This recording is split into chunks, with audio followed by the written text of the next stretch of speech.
अर्जुन कह रहे हैं, हे कृष्ण, यदि कर्म की अपेक्षा ज्ञान श्रेष्ठ है तो हे केशव, तुम मुझे ऐसे हिंसक कर्म में क्यों ढकेल रहे हो? समस्या का यही आखिरी उत्तर है। कर्म तो तुम्हें करना ही पड़ेगा, कर्म तो तुम प्रतिपल कर रहे हो, कोई नहीं बच सकता कर्म से। बस ये देख लो कि तुम्हारा कर्म आ कहां से रहा है, भीतर के बेहोश अंधेपन से या तुम्हारी निष्कामता से। नमस्कार आचार्य जी। मैं डॉक्टर आनंद राय, फाइनेंस का प्रोफेसर हूँ यहाँ पे। मेरा मेरा सवाल बेसिकली ज़िंदगी और जो मौत के बीच का जो जर्नी है उसके ऊपर है।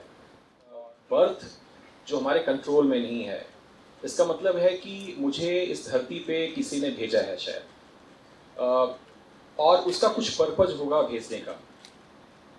उसको बिना जाने और हम अपना पर्पस ढूंढने की कोशिश करते हैं कि हमारा एक पर्पस क्या होना चाहिए इस लाइफ में। और मैं लॉन्ग टर्म, बर्थ से लेकर डेथ तक के एंड तक की लाइफ के ऑब्जेक्टिव पर्पस की बात कर रहा हूँ। तो एक तो ये कि क्यों भेजा गया, और उसमें क्या हमें अपना पर्पस ढूंढना चाहिए, क्योंकि ये जो जर्नी है इसमें कुछ पार्ट हमारे कंट्रोल में है, कुछ पार्ट प्री डिटरमाइंड है, ये ऑलरेडी फिक्स्ड है, ऐसा मेरा मानना है। तो उस पर मैं आपसे जानना चाहता हूँ कि क्या हमें उस पर्पस से भेजा गया है उसको जानने की ज़रूरत है, या अपना क्या पर्पस होना चाहिए उसको फाइंड आउट करने की ज़रूरत है?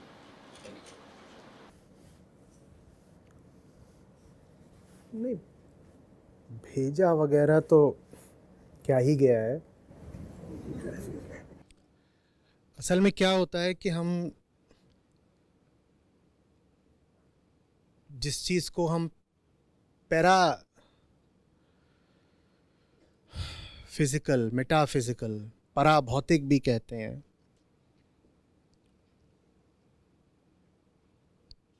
हम उसको भी एंथ्रोपोमॉर्फाइज कर देते हैं। माने बच्चों की कॉमिक्स होती हैं, आपने देखी होंगी, उनमें आप क्या पाते हैं? हाथी और मगरमच्छ आपस में बात कर रहे हैं। हाथी और मगरमच्छ आपस में इंसानों की भाषा में बात कर रहे हैं, और वो उन्हीं मुद्दों पर बात कर रहे हैं जो इंसानों के मुद्दे हैं। जैसे हाथी कह रहा है कि तुमने मुझसे पैसे उधार लिए हैं, मगरमच्छ कह रहा है कि भाई मैंने तो उधार नहीं लिए। या हाथी कह रहा है कि मेरी फलानी किताब है और तुम उसे पढ़ के बताओ कि कैसी लिखी है मैंने। अभी हम क्या कर रहे हैं? हम जैसे हैं, इंसान जैसा है, हम जानवरों को भी उसी रूप में चित्रित कर देते हैं, कल्पित कर लेते हैं ना। तो हम कहने लग जाते हैं कि खरगोश भी बात कर रहा है, या पेड़ बात कर रहा है, या मगरमच्छ का भी कैरियर को लेकर कोई उद्देश्य है कि मगरमच्छ कह रहा है मुझे नौकरी चाहिए, नौकरी नहीं मिल रही, मैं बहुत उदास हूं। यह हम मगरमच्छ के बारे में क्यों कह देते हैं? क्योंकि हमें नौकरी चाहिए होती है। या हम रुपए पैसे की बात हम खरगोश पर या हाथी पर क्यों आरोपित कर देते हैं? क्योंकि रुपया पैसा हमारे लिए महत्वपूर्ण होता है। तो हम अपने आप को केंद्र में रख करके पूरी दुनिया के बारे में कल्पना कर लेते हैं। यही कर लेते हैं ना हम अपने आप को केंद्र में रखते हैं और अपने अनुसार पूरी दुनिया की कल्पना कर लेते हैं, हम जो कुछ भी जानते हैं। इसको कहते हैं अहंकार। अहंकार इसी को कहते हैं, मैं ही अपनी दुनिया के केंद्र में हूं और बाकी सब कुछ मेरी कल्पना के अनुसार चलेगा, और मेरी कल्पना जैसा मैं उसके बारे में सोचूंगा। तो हमारी दुनिया में क्या होता है? हमारी दुनिया में ये होता है कि अगर ये है तो इसे किसी ने बनाया होगा। ये हमारी दुनिया में होता है ना। ऐसे हम हैं, ऐसे हम हैं। हम कहते हैं अगर ये होता है तो इसे बनाने वाला भी होता है, और जो बनाने वाला होता है उसका कोई उद्देश्य होता है। पर ऐसा हमारी दुनिया में होता है। ऐसे हम हैं कि हम कुछ भी करते हैं तो किसी उद्देश्य से ही करते हैं। पर अहंकार इसमें होता है कि हम सोचते हैं कि अगर कोई ईश्वर या भगवान है तो वो भी हमारे ही जैसा है, तो उसने भी कुछ करा है तो किसी उद्देश्य से ही तो करा होगा। इतना ही नहीं, हम कहते हैं कि अगर इस दुनिया में ये है तो इसे कोई बनाने वाला होगा। उसी बात को आगे बढ़ाकर हम कह देते हैं तो फिर तो ये जो समूची दुनिया है इसको भी कोई बनाने वाला होगा। ये अहंकार है। हम कह रहे हैं कि हम जैसे हैं वैसे ही वो भी होगा जो हमसे कहीं आगे का है।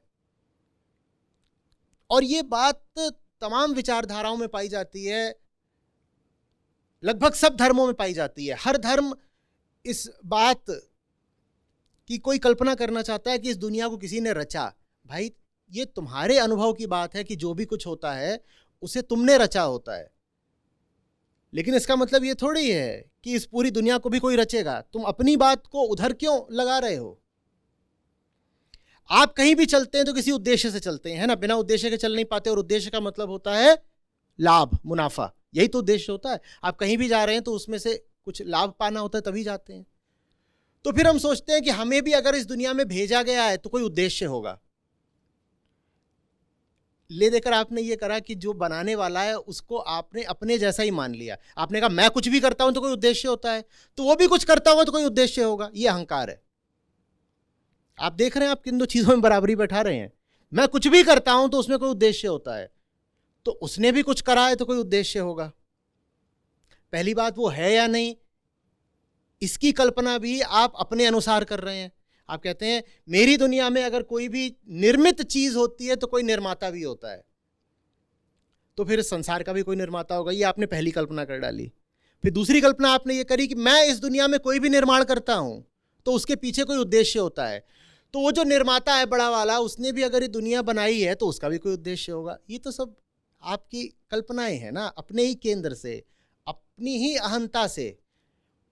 यदि कोई बनाने वाला है तो आप उसको अपने जैसा ही मानकर कल्पना करे जा रहे हैं। ये क्या उचित है?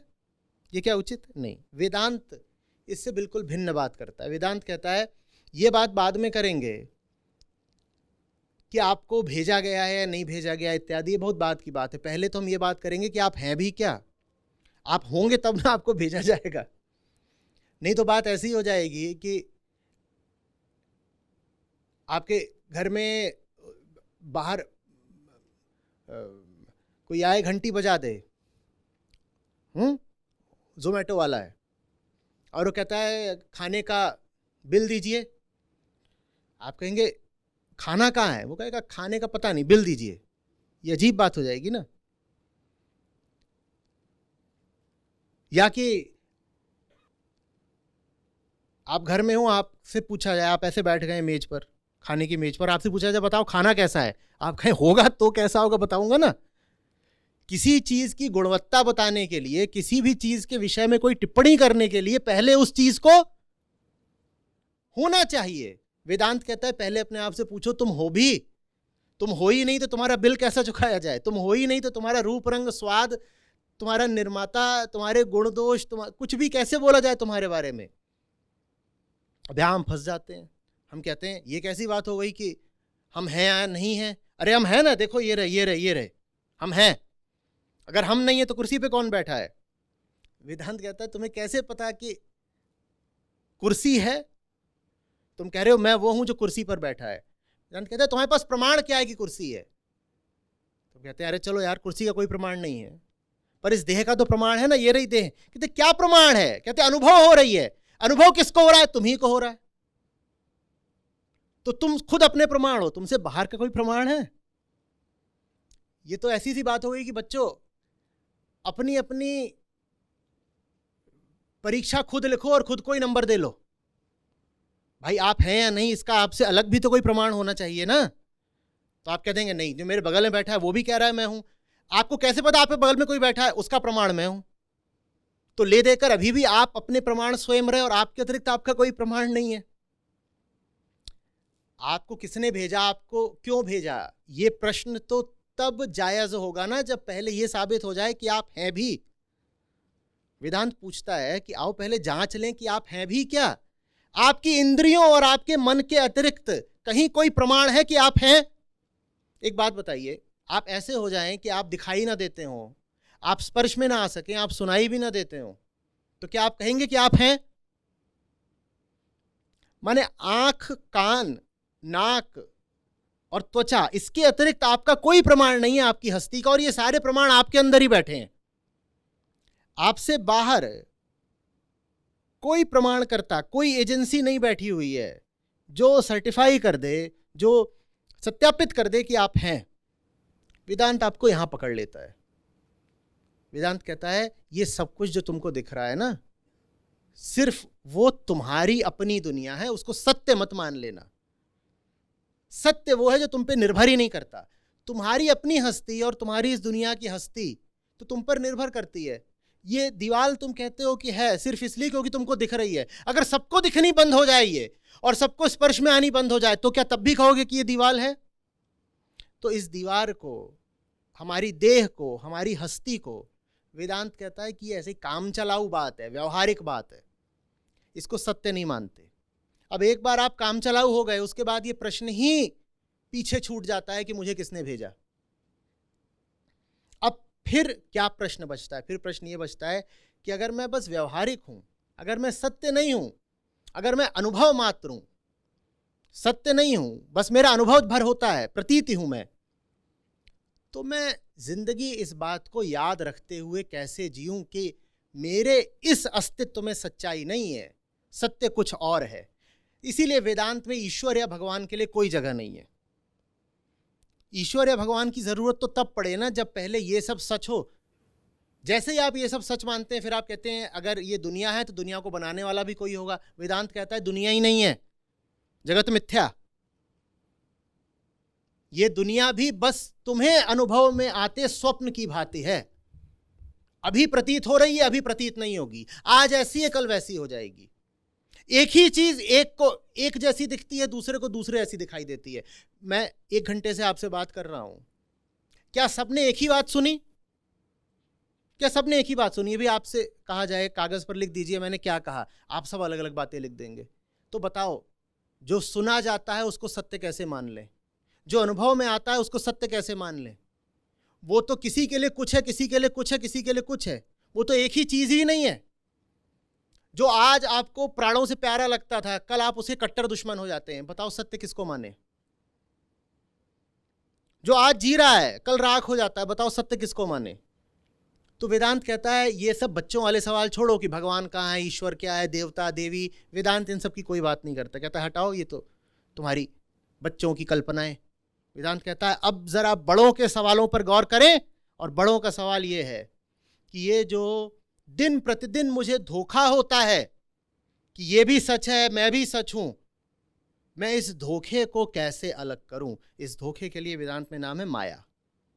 कहता है ये धोखा है और ये धोखा मुझे बहुत दुख देता है, क्योंकि मैं ऐसी चीजों पर यकीन करना शुरू कर देता हूं जिनमें कोई दम नहीं है। फिर चोट लगती है, फिर आंसू गिरते हैं। वो इसीलिए गिर रहे हैं क्योंकि मैंने अनुभव को ही सत्य मान लिया है। और अनुभव का क्या भरोसा? अनुभव तो किसी को कुछ भी कराया जा सकता है। मृगमरीचिका जानते हो, अपनी जिंदगी से भी जानते हो कि कितने तरीके के अनुभव हुए तो झूठ थे, लेकिन जब वो अनुभव हो रहे थे तो क्या लग रहा था? सब सच है। अनुभव को सच नहीं मान लेना, ये वेदांत की सीख है। कोई चीज सिर्फ इसलिए सच्ची नहीं हो जाती कि तुमने देख ली। दुनिया कहती है आंखों देखी बात है, सच तो होगी। वेदांत कहता है अगर आंखों देखी बात है तो पक्की झूठ है। इसका मतलब ये नहीं है कि अगर कल्पना करी हुई बात है तो वो सच हो गई। जैसे कल्पना झूठी है, वैसे ही जो आंखों से दिख रहा है वो भी झूठा है, जो कानों से सुनाई दे रहा है वो भी सत्य नहीं है। लेकिन हमें तो जीना इसी में है। आंखों से देखते हैं, कानों से सुनते हैं, हाथों से छूते हैं, जीना तो इसी में है। हाँ, तो वेदांत कहता है आओ फिर जीने का सही तरीका सीखें, जिसमें झूठ के बीचों बीच रहते हुए भी जिंदगी सच्ची हो सके, ताकि धोखा ना मिले, दुख ना हो, दिल ना टूटे, बल्कि मौज रहे, आनंद रहे। अब खेद की बात यह है कि वेदांत का आम चेतना में बहुत प्रचार हो नहीं पाया कभी। तो हमारी आम चेतना इन्हीं सब चीज़ों से भरी हुई है कि ईश्वर ने एक दिन बैठ करके पृथ्वी की रचना करी। वेदांत कहता है ये बच्चों की परी कथाएं हैं, हमारा इसमें कोई किसी तरह का लेना देना नहीं।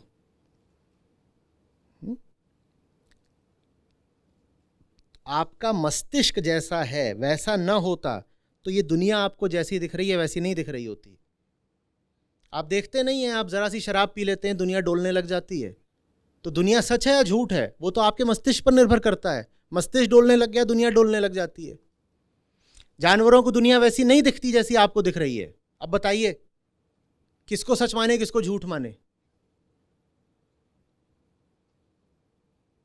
आपको ही दुनिया वैसी नहीं दिखती आज जैसी कल दिख रही थी।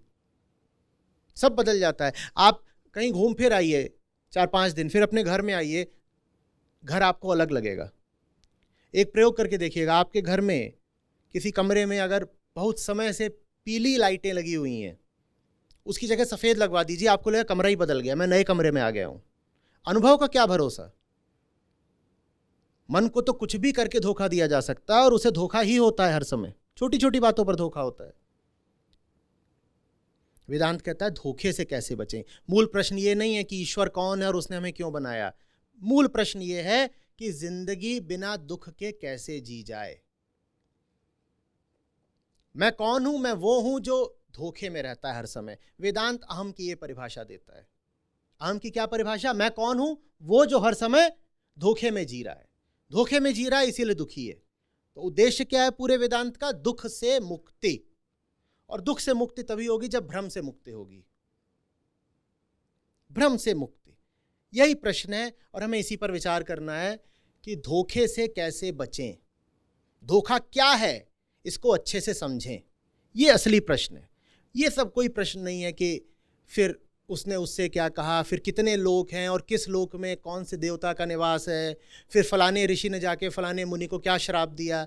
वेदांत इन सब में ज़रा भी रुचि नहीं दिखाता। कहता ये सब तो ऐसे ही है, कहानियाँ।